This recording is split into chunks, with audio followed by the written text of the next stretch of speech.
कितने करीब मेरे साईं। जय साईं राम। कितने करीब मेरे साईं शीर्षक के अंतर्गत साईं भक्त दीदी एक ऐसे साईं दरबार से संबंधित साईं कृपाओं को श्रवण कराएंगी जहां स्वयं साईं आकर विराजे हैं, जहां केवल साईं भक्तगणों को लेकर नौविधा भक्ति का पालन किया जाता है। जय साईं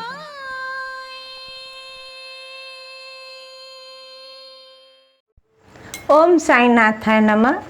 मेरे बाबा के प्रिय भक्तगण जो मेरे देश में है, विदेशों में है, आप सभी को मेरा साईं राम। प्रिय भक्तगण, मैं जो घटना आज सुनाने वाली हूँ वो ये है कि 2018 दिसंबर का महीना नवविवाहिता श्रीमती रिया अधिकारी और उनके पति दोनों अंडमान घूमने जा रहे थे। पर 9 तारीख को 9 दिसंबर रिया बहुत बीमार हो गई। यहाँ तक कि जब वो 10 तारीख को अंडमान सुबह पहुँची तो उस समय उसके पेट में बहुत दर्द था और बार बार लूज मोशन हो रहे थे। वो घबरा रही थी कि ये यात्रा तो सफल नहीं हुआ। उसने मुझे फ़ोन किया। मुझे फ़ोन पर उसने बताया कि इतनी तबीयत बिगड़ गई है। मैंने उसे कहा कि रिया, तुम किसी भी तरह दिन में 3 बार उदी जल पियो और निरंतर बाबा का नाम स्मरण करती रहो कि बाबा को एक पल भी भूलना नहीं। उसने मेरी बात मान ली, वैसा ही किया। और आश्चर्य की बात देखिए, वो 10 तारीख को ही बिल्कुल ठीक हो गई। जहाँ वो उसने मुझे फ़ोन पर बताया था कि बहुत कमज़ोरी आ गई है और वो इतनी ऐसी अच्छी हुई कि वो अपने पति के साथ घूमने निकल गई। उन लोगों ने अंडमान में बहुत अच्छे से घूमे फिरे, मगर बाधाएं तो आ जाती है कि बाधा या विपत्ति इस तरह से आई कि 14 तारीख को एक बड़ा साइक्लोन आ गया। अब ना समुद्र में कोई जहाज, ना क्रूज, यहाँ तक कि आवागमन की कोई व्यवस्था नहीं, सब स्थगित हो गए थे। रिया और उसके पति बहुत घबरा गए कि अब कैसे पोर्ट ब्लेयर पहुँचेंगे, क्योंकि 16 तारीख को उनका फ्लाइट था और उनको पहुँचना था कलकत्ता। तो जिस होटल में वो ठहरे थे उस होटल को 15 तारीख को चेकआउट करने के बाद वो होटल से बाहर निकल आए और बहुत ही चिंतित थे। तो रिया ने पुनः मुझे फ़ोन पर बताया कि ऐसी ऐसी घटना हो गई, साईं आंटी आप कुछ कीजिए ना, हम लोग बहुत घबरा रहे हैं। तो मैंने कहा कि बस बाबा का नाम स्मरण करो, उदी खाओ और मैं बाबा के सामने तुम लोगों के नाम से जोत जला दे रही हूँ। पर यह आश्चर्य की बात कि मुझे फ़ोन करने के कुछ देर बाद ही एक व्यक्ति उन लोगों के सामने उपस्थित हुआ।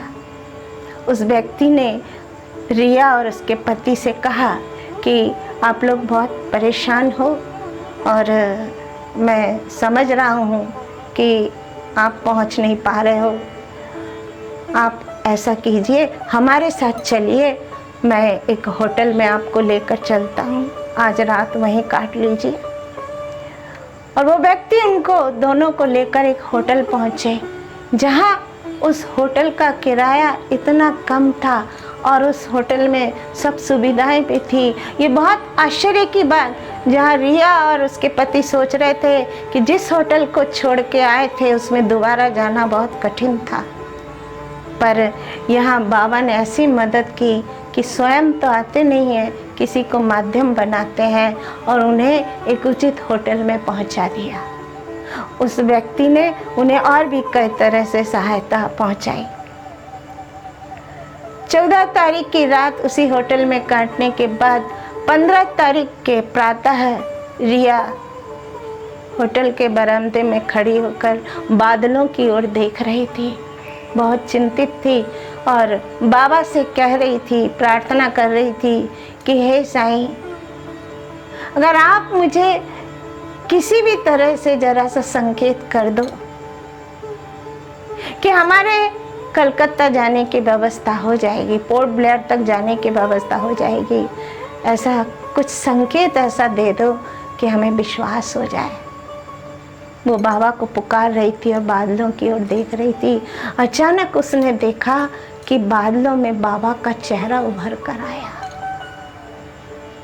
मात्र 2 सेकंड उसने बाबा का दर्शन किया। ये बहुत आश्चर्य की बात है कि संकेत भी दिया बाबा ने तो स्वयं दर्शन देकर। फिर रिया के पति इस समय दूसरी तरफ थे, वो देख नहीं पाए और रिया ने मुझसे कहा कि यह अद्भुत चमत्कार केवल मैंने ही देखा। उसके मन में बहुत शांति मिली उसे कि अब वो पहुंच जाएगी। वो लोग एक गाड़ी में करके जेटी पहुंचे। फिर शाम 5 बजे तक इंतज़ार करते रहे कि समुद्र में कोई ऐसा वाहन आए जो पोर्ट ब्लेयर तक पहुंचा दे, मगर 5 बजे तक कुछ भी नहीं था। उसके पति इतने घबरा गए थे कि अधिकारी जी जो उनके पति थे उनने कहा कि अब मैं टिकट कैंसिल करा देता हूँ क्योंकि बहुत पैसे नुकसान भी हो जाएंगे। रिया ने कहा कि आप विश्वास रखो बाबा पर, अवश्य बाबा हमारी व्यवस्था कराएंगे। और इतना कहते कहते ही कुछ ही देर में एक इंडियन नेवी जहाज वहाँ पर आकर उपस्थित हुआ। ये बहुत आश्चर्य की बात है और ये जहाज आम पब्लिक को नहीं बिठाते हैं, मगर रिया और उसके पति को तथा वहाँ और भी जो लोग थे सबको उस जहाज में प्रवेश मिला। इस तरह वो लोग बड़े अच्छे से पोर्ट ब्लेयर पहुँचे, हैवलॉक से पोर्ट ब्लेयर पहुँचे और वहाँ से फ्लाइट में कलकत्ता पहुँच गए। तो रिया का कहना है कि जब जब मैंने आपको फ़ोन किया तब बाबा ने मेरी प्रार्थना सुन ली। मैंने कहा ऐसी बात नहीं, फ़ोन तो मेरे पास बहुत आते हैं पर सबकी प्रार्थना तो बाबा सुनते नहीं। जिस पर उनकी नज़र पड़ जाए, जिसका वक्त आ जाए, जिस पर उनकी दया दृष्टि हो, उनकी प्रार्थना सुनते हैं। कि रिया, तुमने विश्वास किया बाबा पर और तुमने ऊदी पर विश्वास किया, तुम हृदय से बाबा को पुकारती रही और बाबा ने तुम्हारी प्रार्थना सुनी। मुझे फ़ोन करके ऐसा कुछ नहीं हुआ। फिर रिया ने मुझे एक और छोटी सी घटना सुनाई कि उसकी माँ एक 2019 की बात है, अगस्त माह में अचानक देखा कि माँ की आँखों के ऊपर सूज गया था और कपाल आदि सब सूज गए थे और भयंकर दर्द हो रहा था। जब उन्हें आँख के डॉक्टर के पास ले गए तो आँख के डॉक्टर ने जांच करने के पश्चात कहा ये तो हार्पिस है और ये जल्दी से ठीक नहीं होने वाली है, 6 महीना तो लगेगा ही और ये 6 महीना आपको बहुत कष्ट भोगना पड़ेगा। फिर रिया अपने माँ को लेकर घर आई, मुझे फ़ोन किया। मैंने कहा रिया, ग्लिसरीन में ऊदी घोल कर बाबा का नाम लेते जाओ और दिन में 3 बार लगाओ, ऊदी जल पिलाओ। इसके बाद बाबा की मर्जी, मैं तो प्रार्थना करती रहूँगी।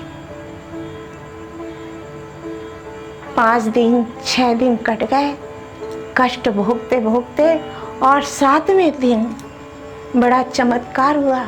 सूजन कम हो गए, जो दाने दाने निकले थे वो भी मिट गए, उनका दर्द गायब हो गया। यहाँ तक कि उनके कपाल में जो दाग पड़ गया था वो दाग भी मिट गया था। रिया ने मुझे फ़ोन पर कहा ये तो बहुत बड़ा चमत्कार हो गया, 6 महीने की जगह तो 6 दिन केवल 6 दिन में मेरी माँ ठीक हो गई। मैंने वही जवाब दिया, केवल तुम्हारी भक्ति और तुम्हारी प्रार्थना, जो तुम अंतरात्मा से प्रार्थना करती हो, बाबा ने सुनी। मैं साईं सच्चरित से 4 लाइन आपको सुना रही हूँ।